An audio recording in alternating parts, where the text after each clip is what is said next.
Everyone. आज की video में हम माध्यमिक शिक्षा बोर्ड राजस्थान द्वारा जारी मॉडल पेपर 2024 जो कि माध्यमिक शिक्षा बोर्ड द्वारा जारी किया गया है उसका खंड ब करने वाले हैं। इसमें लगभग आपके 12 प्रश्न रहेंगे, प्रत्येक प्रश्न 2 नंबर का रहेगा। इस तरह से टोटल लगभग 24 अंकों का खंड ब है।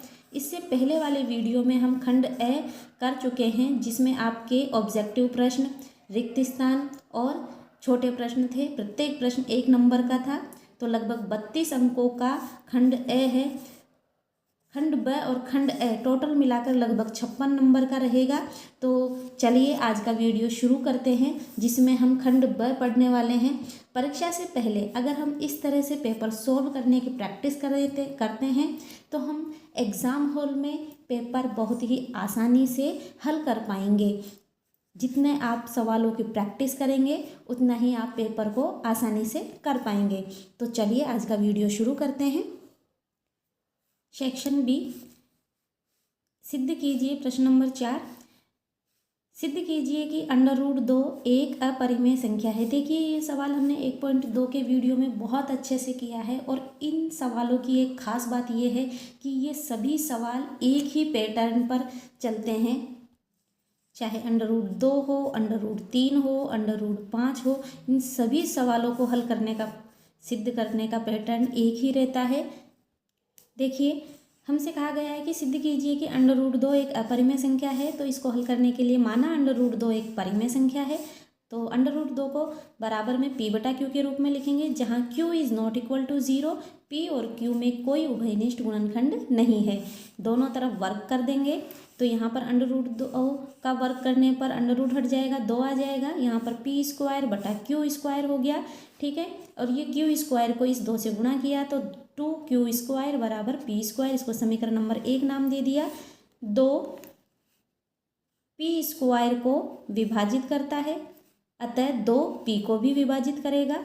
माना p = 2r, जहाँ r कोई पूर्णांक है। समीकरण 1 में p का मान रखने पर, समीकरण 1 ये थी, इसमें p का मान हम 2r रखेंगे तो यहाँ पर 2q² बराबर p के स्थान पर 2r रखा है, 2r² कर दिया।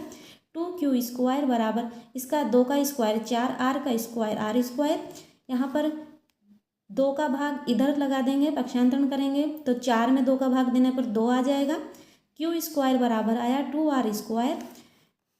देखिए 2 q² को विभाजित करता है, ठीक है, अतः 2 q को भी विभाजित करेगा। इस प्रकार p और q में एक उभयनिष्ठ गुणनखंड 2 है जो कि √2 के परिमेय संख्या माने जाने का विरोधाभास है। अतः √2 एक अपरिमेय संख्या है इति सिद्धम। इसको हम प्रश्नावली 1.2 में भी कर चुके हैं। इसके अलावा एक छोटा सा वीडियो और है, उसमें भी मैंने आपको बहुत अच्छे से समझाया है। इसके अलावा और भी हम इसको वर्कशीट में, पहली वाली वर्कशीट में इसको हल कर चुके हैं, ठीक है। तो आपको समझ में आ गया होगा, ये एक ही पैटर्न पर आधारित है और ये सवाल महत्वपूर्ण है और इसके सारे सवाल एक जैसे हो जाते हैं। तो इस तरह के सवाल हमें करना आना चाहिए। अगला प्रश्न है, यदि बहुपद, ये एक बहुपद दिया गया है, इसके शून्यांक 3/2 -1/3 है तो शून्यांकों एवं गुणांकों के संबंध की सत्यता की जांच कीजिए। देखिए क्वेश्चन नंबर 5 में ये तो द्विघात बहुपद दिया गया है, तो इसको हम 6x² - 7x - 3 इस तरह से हम लिख सकते हैं और इसकी तुलना ax² + bx + c द्विघात बहुपद के मानक रूप से करते हैं। तो a = 6, b = -7 और c बराबर आया -3, ठीक है। और शून्यांक हमको दिए गए हैं, शून्यांक एक तो 3/2 है, दूसरा है -1/3, ठीक है। और अब हमें शून्यांकों एवं गुणांकों के संबंध की सत्यता की जांच करनी है। तो देखिए हम जानते हैं कि शून्यांकों का योगफल बराबर होता है -b/a। शून्यांकों का योगफल बराबर -b/a। तो देखिए शून्यांकों का योगफल करते हैं 3/2 प्लस -1/3, ठीक है। और यहाँ पर -b का मान रखेंगे -7 बटा में a का मान 6 है, ठीक। ठीक है।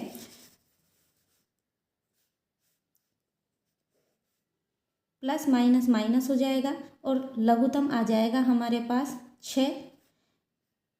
2 का भाग 6 में 3 बार गया, 3 तिया 9, प्लस माइनस माइनस 3 का भाग 6 में 2 बार गया, 2 एकम 2 आ जाएगा यहाँ पर, और यहाँ पर माइनस माइनस प्लस हो गया और 7/6। 9 में से 2 को घटा रहे हैं तो हमारे पास आ रहा है 7/6 और यहाँ भी आ रहा है 7/6। तो ये सत्यता की जांच हो गई, ये सत्य है। ठीक है। अब करते हैं शून्यांकों का गुणनफल जो होता है c/a।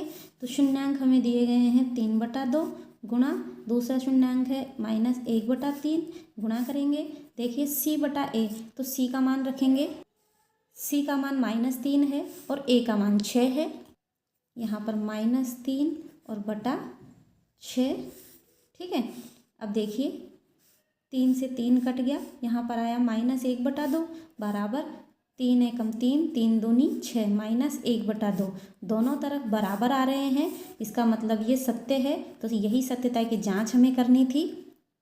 क्वेश्चन नंबर 6 है समीकरण निकाय, ये दिया गया है और ये दिया गया है, इसको हल कीजिए। देखिए यहाँ पर कोई आपको विधि का नाम नहीं दिया गया है, तो आप प्रतिस्थापन विधि या आप विलोपन विधि दोनों में से किसी भी विधि का प्रयोग करके इस समीकरण निकाय को हल कर सकते हैं। ठीक है। देखिए x - y + 1 = 0 दिया गया है, तो इसको x - y और इस 1 को पक्षांतरण करके बराबर में ले जाएंगे तो -1 हो जाएगा। इसको समीकरण नंबर 1 नाम दे देंगे। और यहाँ पर 3x + 2y और इस -12 का पक्षांतरण करेंगे तो बराबर में 12 आ जाएगा, समीकरण नंबर 2 दे देंगे। देखिए मैं इसको विलोपन विधि से कर रही हूँ, आप इसको प्रतिस्थापन विधि से भी कर सकते हैं, इसमें विधि का नाम नहीं दिया गया है। तो देखिए विलोपन विधि के लिए x का या y का दोनों में से एक गुणांक समान करना होगा।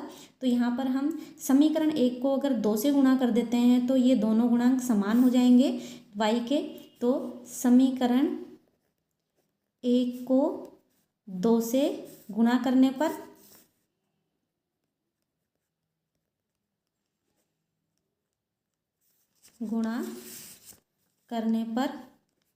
ठीक है। देखिए x, इसको 2 से गुणा कर रहे हैं, इसको भी 2 से करेंगे, पूरी समीकरण को ही 2 से गुणा कर रहे हैं तो -2 आ गया यहाँ पे। ठीक है। और हमारी ये वाली समीकरण है 3x + 2y = 12।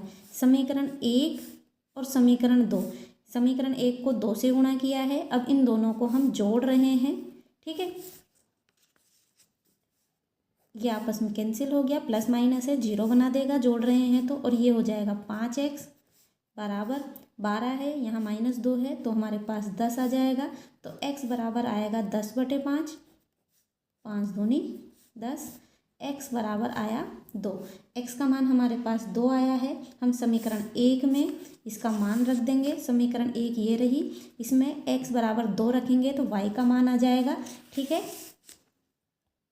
x का मान समीकरण 1 में रखने पर हमारे पास समीकरण है x - y = -1, x के स्थान पर 2 रखा, -y = -1, यहाँ पर -y बराबर, इसका पक्षांतरण करेंगे तो -2 हो जाएगा, यहाँ पर -1 पहले से ही है, -y -2 -1 -3 हो जाएगा, माइनस माइनस कैंसिल हो जाएगा और y बराबर आया 3। x का मान आया 2 और y का मान आया 3 और यही हमारा आंसर है।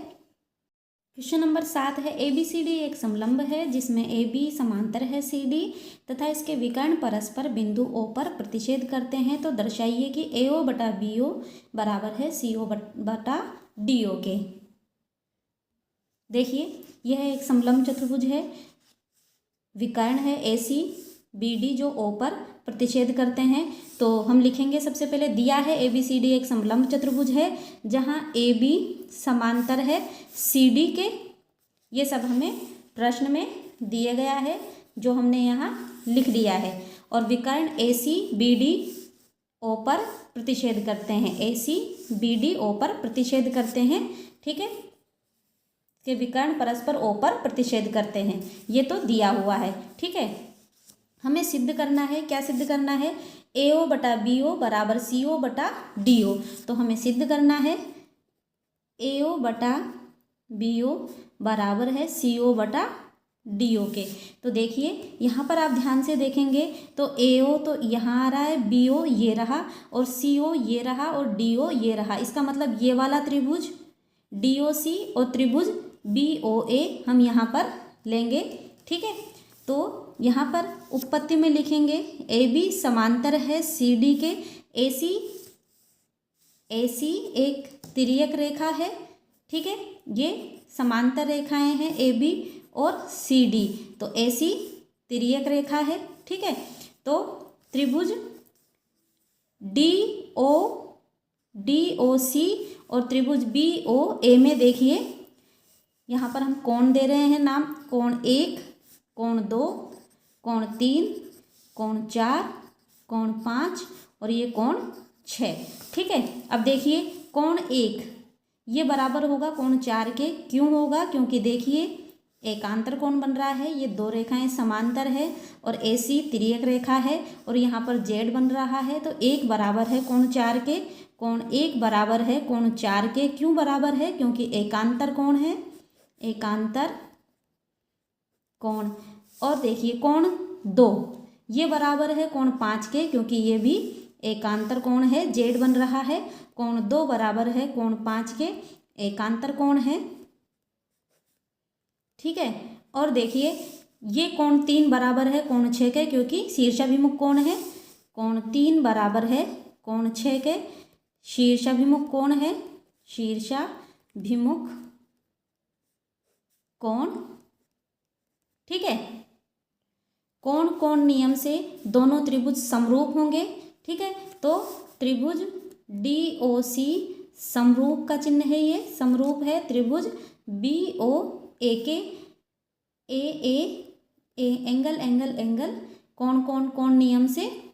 ठीक है, और यदि दो त्रिभुज समरूप है तो संगत भुजाएं समानुपाती होती है। अर्थात संगत भुजाएं अगर हम AO बटा BO लिखते हैं तो इसके बराबर में CO बटा DO लिख सकते हैं। यही हमें सिद्ध करना था। यदि दो त्रिभुज समरूप है तो संगत भुजाएं समानुपाती होती है। तो AO बटा BO बराबर होगा CO बटा DO के। इति सिद्धम, यही हमें सिद्ध करना था। छोटा सा सवाल है, क्वेश्चन नंबर 8 है, x अक्ष पर वह बिंदु ज्ञात कीजिए जो बिंदु 6, 5 और B-4, 5 से समदूरस्थ है। देखिए x अक्ष पर वह बिंदु ज्ञात कीजिए, तो x अक्ष पर मान लेते हैं P कोई बिंदु है जिसके निर्देशांक x0 है। x अक्ष पर y का निर्देशांक 0 होगा, इसलिए हमने P का निर्देशांक x0 लिया है। A दिया गया है हमको 6, 5, B-4, 5।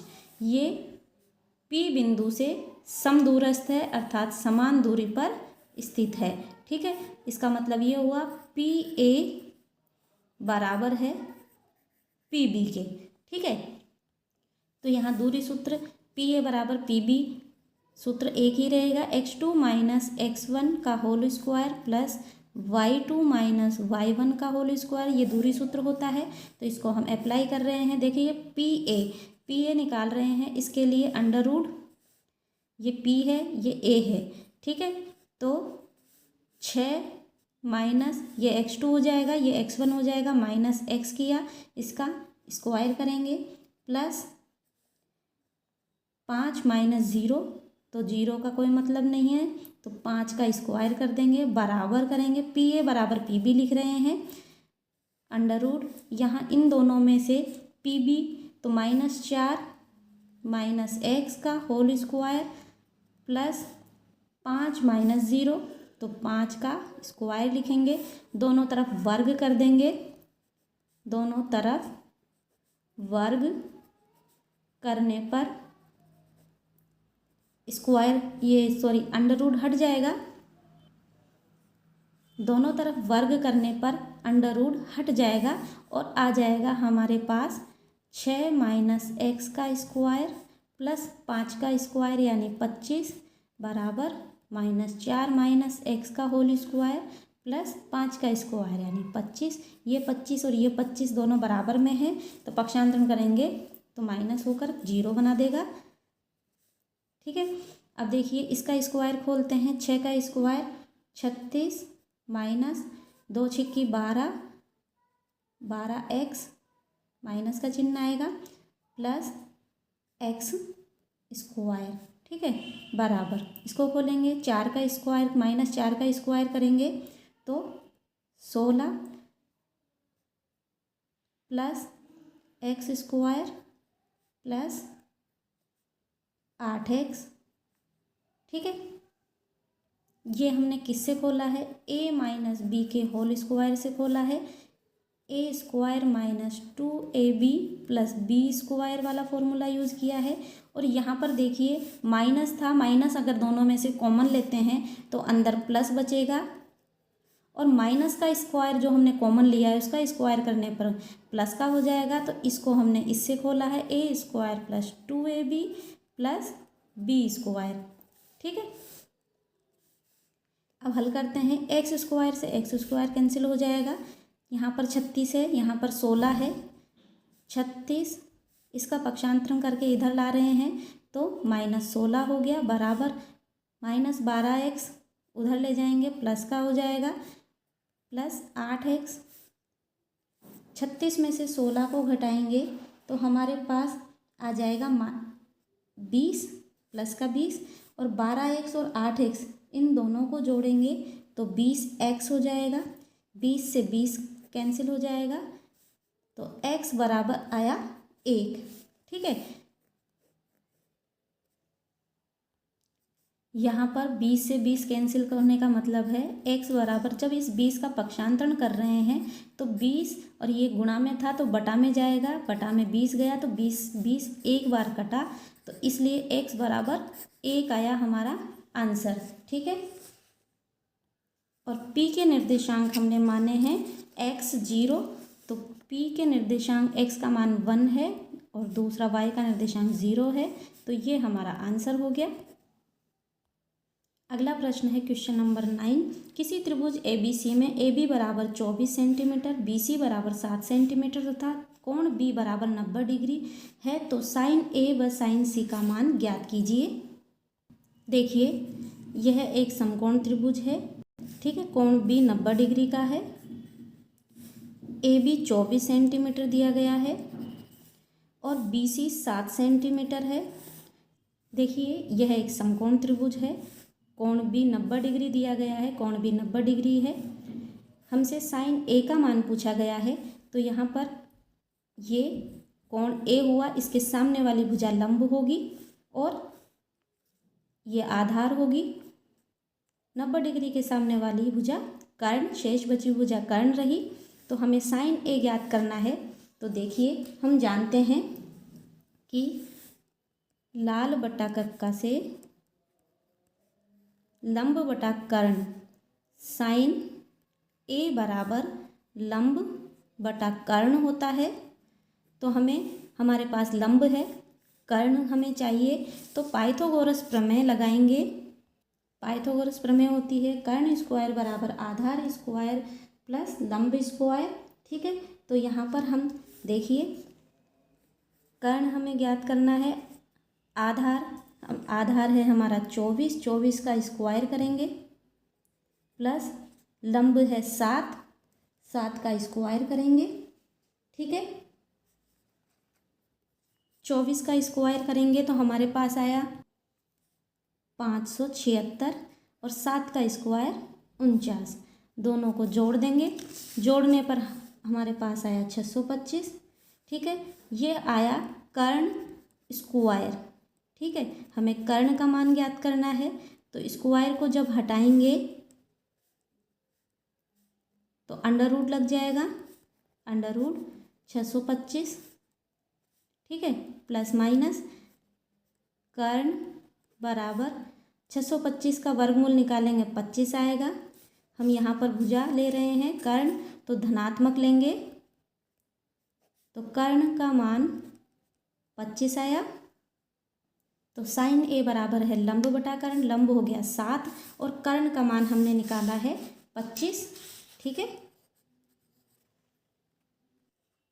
कर्ण 25 आ गया, लंब 7 है, आधार 24 है। जब हम कोण ए ले रहे हैं अर्थात साइन ए निकाल रहे हैं तो लंब बटा कर्ण लिखेंगे 7/25।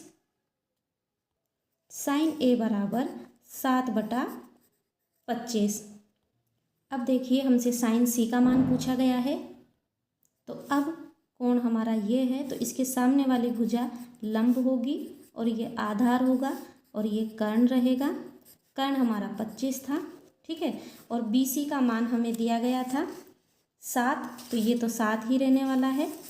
और ए बी 24 था, 24। ठीक है, अब देखिए हमें साइन सी लिखना है। साइन सी बराबर लंब बटा कर्ण होता है। तो यहाँ पर लंब का मान हो गया आप 24 और कर्ण तो 25 ही है। तो हमारा साइन सी बराबर आया 24/25। ठीक है, यही हमसे पूछे गए थे। इसके आगे के सवाल अगले वीडियो में करेंगे। यहाँ पर 10वां सवाल है, ये 11वां सवाल है। Question number 12, question number 13, question number 14 है और क्वेश्चन नंबर 15 है। इन सभी सवालों को हम अगले वीडियो में हल करेंगे। आप जब तक इन सवालों की प्रैक्टिस करें। और आज का वीडियो कैसा लगा कमेंट में ज़रूर बताएं। वीडियो को लाइक करना ना भूलें और जो चैनल पर नए हैं चैनल को सब्सक्राइब ज़रूर कर लें, जिससे आने वाले सभी महत्वपूर्ण वीडियोस आप आसानी से देख पाएँ। हंसते रहिए, मुस्कुराते रहिए और अपनी प्यारी सी मुस्कुराहट के साथ पढ़ते रहिए गणित। Thanks for watching. Bye bye.